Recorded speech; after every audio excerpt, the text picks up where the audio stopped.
Olá pessoal, como vocês estão? Eu fiquei um tempo sumidinho aqui dos vídeos, até pela correria, e estava preparando essa nova série de vídeos que nós vamos falar agora, que estamos chegando em agosto, sobre folclore. Folclore ou cultura popular, que é essa discussão que nós temos hoje e é a minha área de pesquisa há alguns anos. Então hoje eu quero, nesse primeiro programa da série, falar um pouquinho sobre essa palavra folklore, ou o neologismo folclore. E depois, nas outras gravações, nos outros programas, nós vamos falar de outros assuntos, inclusive sobre mitologia brasileira. Pois é, muitas vezes quando nós falamos mitologia brasileira, muitas pessoas têm um estranhamento. Como assim mitologia brasileira? Eu conheço a grega, a romana, a nórdica, todos os povos têm a sua mitologia. E nós do Brasil temos a nossa, que é super peculiar. Então nos outros programas nós falaremos mais disso. Mas hoje eu quero contar para vocês como foi a minha chegada a essa área de folclore. O ano 1991, tá bom, não precisa fazer conta, mas faz tempo.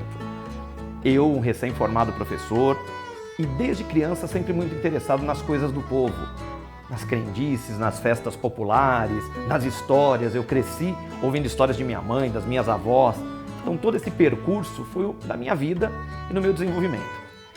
E lá pelos idos de 91 do século passado, eu tinha um interesse muito grande por folclore, a gente falava muito a questão do folclore. E começou a acontecer que eu já estava lecionando e muitas pessoas vinham me perguntar as coisas. Eu falei, poxa, peraí, para eu falar sobre alguma coisa e ter a fama que diziam, olha, pergunta para o Robson que ele entende. Eu falei, não dá para ficar no achismo. E um belo dia eu conversando com um grande amigo meu e hoje um grandíssimo pianista, que é o queridíssimo Fernando Tomimura, o Fê falou para mim assim, Rob, por que você não faz um curso de folclore? Eu falei, curso de folclore? É no Museu de Folclore. Eu falei, Museu de Folclore? Ué, você não conhece? Eu falei, não. Fica lá no Parque Ibirapuera, tem um Museu de Folclore e eles oferecem um curso de folclore.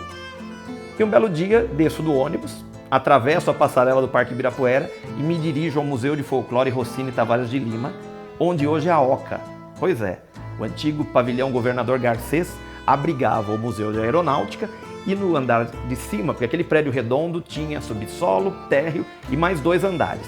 4 andares naquele prédio redondo.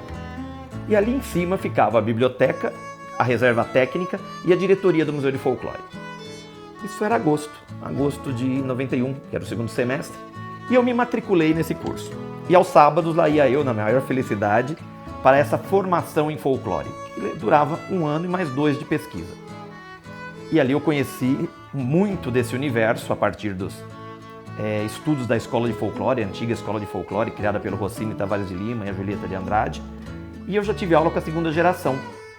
Dalva Soares, Neomar Pereira, Dirce, conheci Ângela Savastano lá, e tantos outros, nós, Marcel Tieblot, e vários outros que vinham, Clóvis Garcia. Foi um tempo muito feliz da minha vida.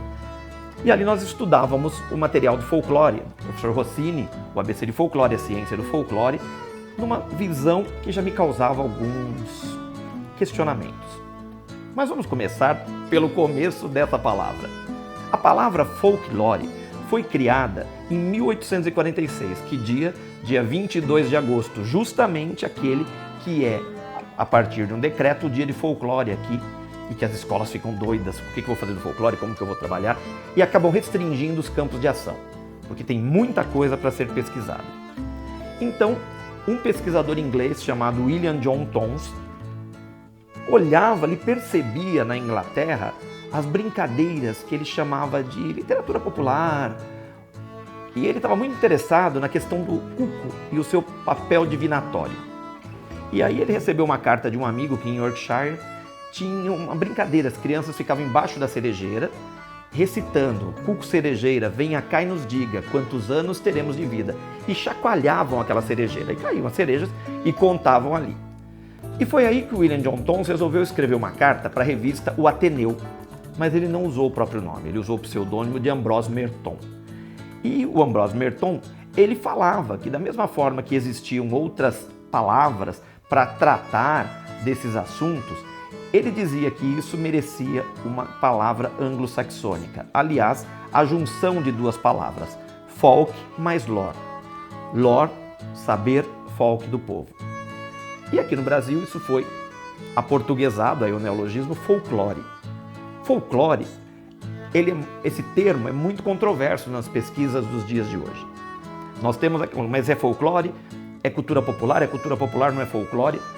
Eu costumo dizer, nas minhas pesquisas, tenho olhado isso de perto, que a palavra é o que menos importa.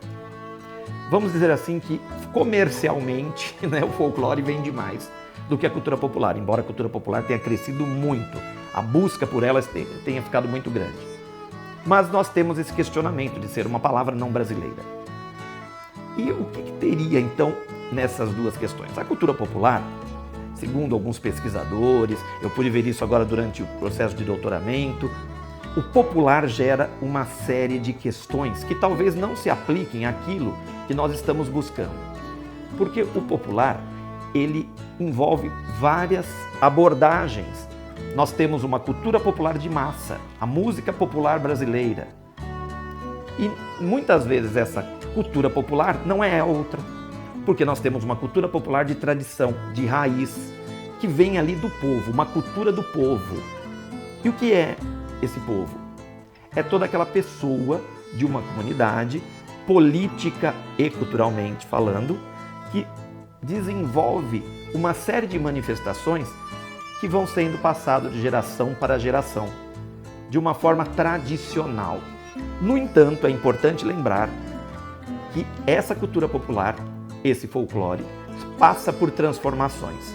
Então nós temos, às vezes, em um museu do folclore, a história do folclore.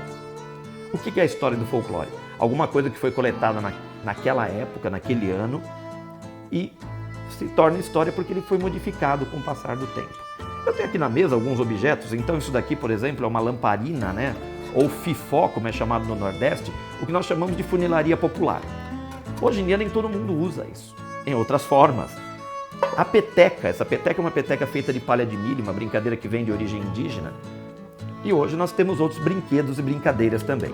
Porque quando nós falamos em cultura popular brasileira, na questão tradicional, nós temos as matrizes. A matriz africana, a matriz indígena e a matriz europeia. O Brasil tem todo esse processo miscigenatório. Eu costumo dizer que olhar para a alimentação brasileira é buscar essa síntese. Quando nós vemos um prato, como por exemplo a feijoada, né, nós temos essa questão de que a feijoada foi feita a partir dos restos que eram jogados para os escravos, mas nós temos o sal europeu, nós temos a farinha de mandioca que é indígena, olha a mistura. Então tudo isso está presente por aí. Quando nós temos na doçaria brasileira, a queridíssima Dalva, que foi uma das professoras, uma das grandes pesquisadoras sobre a doçaria brasileira, nós vemos essa influência no quindim, por exemplo. O quindim está usando o coco que vem da África com os ovos, os doces com ovos que é de português, e isso num processo que está mesclando e se torna muito brasileiro. Então essas transformações da cultura popular que realmente precisam ser notadas e estudadas. Roger Chartier, o grande pensador francês, o grande estudioso, ele tem um texto que eu acho belíssimo. Depois, se alguém quiser, pode me chamar no inbox, eu encaminho esse texto para vocês. E a primeira frase dele é assim: cultura popular é uma categoria erudita. Pois é, em 1995, eu tinha terminado o curso de folclore, só voltar um pouquinho, em 92, e aí o Museu de Folclore foi fechado. Por uma série de problemas, falta de recursos, falta de manutenção, falta de verba pública, porque a cultura nesse país não recebe verba. Nós estamos vivendo isso ainda de uma forma muito mais danosa. E em 95 eu tive a oportunidade de ir para a minha primeira pesquisa de campo para pesquisar o folclore caiçara. Eu tinha ideia de pesquisar apenas a oralidade, histórias, causos, lendas, todo esse processo. E lá em campo, eu fiquei 20 dias na Praia Grande do Bonete, que fica em Ubatuba. Até hoje não chega carro, você vai por trilha a pé ou de barco. E ali eu fiquei acampado e convivendo com os caiçaras. Primeiro, a tentativa da aproximação, que não foi tão fácil. E os trotes, como comer jaca, eu meter a mãozona, sair com a mão tudo grudada e eles com palitinho. E aí eu pergunto, mas por que o palitinho? Foi, moço, para tirar essa noda, esse grudo da mão, você vai ver o trabalho que dá. Então a gente passa por uns trotes. E ali eu descobri o que o Chartier queria dizer nesse texto que eu fui ler mais tarde. Seu Adelino, também falecido, um dia eu fiquei ali, seu Adelino toca viola um pouquinho, dizem que o senhor toca viola e tal, até que ele pegou a viola. Uma viola faltando corda e ele começou a tocar uma cana verde. Eu falei, nossa, seu Adelino, isso daí é uma cana verde. Ele falou, não, meu filho, isso é uma bobajada qualquer. Então veja, quem determina que isso é folclore ou que isso é cultura popular somos nós pesquisadores, somos nós professores, aqueles que não vivenciamos e não vivemos naquela cultura. Para eles é algo do cotidiano. Então é isso que eu quero deixar muito claro. Folclore ou cultura popular são manifestações do nosso cotidiano. Por exemplo, em muitas casas do Brasil, o primeiro cafezinho amargo é colocado para São Benedito. São Benedito toma café? Não, mas a crendice popular diz que é a proteção da casa. O pão de Santo Antônio que é colocado na lata de arroz, lata é velho, hein, gente? Para ter fartura. Caiu uma faca no chão, faz 3 cruzes. A forma como antigamente se quarava a roupa, a forma como hoje essa roupa é lavada, como você bate um bolo, aquela coisa de que 2 pessoas não podem bater o mesmo bolo que a massa desanda. O fato de não deixar o chinelo emborcado em casa, virado, as portas de armário aberto, que a mãe morre, tantas crendices populares, tudo isso que está no nosso dia a dia. Aquela receita da sua família, que vai passando de geração para geração. Por que eu chamo atenção nesse primeiro programa?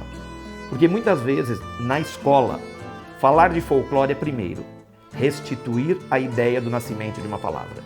Dia 22 de agosto é apenas o nascimento da palavra, ou da junção das palavras inglesas folklore.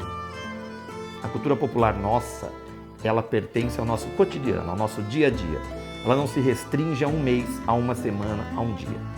Nós somos produtores dessa cultura dinâmica que se transforma, que vai agregando outras questões e vai se transformando conforme nós vamos nos encontrando com outras culturas. A questão da pizza, né? Pizza que é uma comida tão paulistana, tão nossa, que vem lá da China, a questão da massa, passa pela Itália, e aí no Brasil dizem que a melhor pizza é a paulista, né? A paulistana no caso. Então tudo isso está presente. Olha a mistura que nós temos aí. O macarrão de domingo. E vou falar de São Paulo, que é principalmente meu métier. Eu consigo começar meu dia tomando um café pingado com pão na chapa, almoçar num restaurante de comida japonesa, à tarde comer um croissant ou um petit gâteau ou um brownie, como cafezinho da tarde, e à noite, de repente, jantar uma bela macarronada com frango assado. É essa mistura que constitui a cultura popular brasileira. Essa cultura que nós precisamos valorizar, porque um povo que não valoriza a sua cultura é um povo fraco. Prestem atenção nisso. Enquanto nós não aprendermos a valorizar a nossa cultura, nós seremos um povo fraco. Então, eu convido a todos a algo que eu faço há muito tempo. Pesquisar para conhecer e entender a cultura do povo, a cultura do outro, aprender. Porque quando eu vou a campo, e até hoje eu faço isso, para pesquisar o que está acontecendo, eu não vou como professor, eu vou como aprendiz. Porque são eles que conhecem a sua dança, a sua culinária, as suas histórias, as suas brincadeiras, as suas manifestações populares, as suas tradições. E é dessa forma que eu me tornei um apaixonado por essa área. Aquele jovem, lá nos anos 90, no comecinho, que as pessoas achavam que conhecia de folclore, um dia foi fazer um curso, para conhecer um pouquinho mais. De lá para cá, muita água passou embaixo da ponte, olha a frase feita. Muita coisa foi aprendida. E principalmente, esse amor pelas coisas do nosso Brasil, pelas coisas da nossa cultura popular, pelas coisas do povo, é o que me move. Numa pesquisa que começou lá e continua hoje, envolvendo o design, envolvendo a arte, o teatro, a música, enfim. Deixando bem claro que toda a nossa cultura popular brasileira não está restrita no dia 22 de agosto, dia do folclore. Ela é muito mais do que isso. E somos nós, brasileiros, professores, ativistas culturais, que temos o compromisso de continuar a valorização do que é nosso. Porque esse Brasil maravilhoso tem muita coisa para nós conhecermos. Então fica aqui o nosso primeiro programa da série. Agradeço aí vocês que me acompanharam. Aí esses vídeos serão um pouquinho mais longos, porque nós queremos trabalhar outras questões. E no próximo, eu vou falar de um amigão aqui, que é o primeiro da nossa mitologia brasileira. Esse Saci que está aqui, que foi feito por um grande amigo, Benito Campos, lá de São Luís do Paraitinga, meu chão de pesquisa, o Vale do Paraíba, e nós vamos falar do Saci na próxima. Então não percam, na outra semana vocês vão conhecer um pouquinho mais desse sapeca, desse duende tão brasileiro. Um grande abraço e até o nosso próximo papo. Tchau, tchau.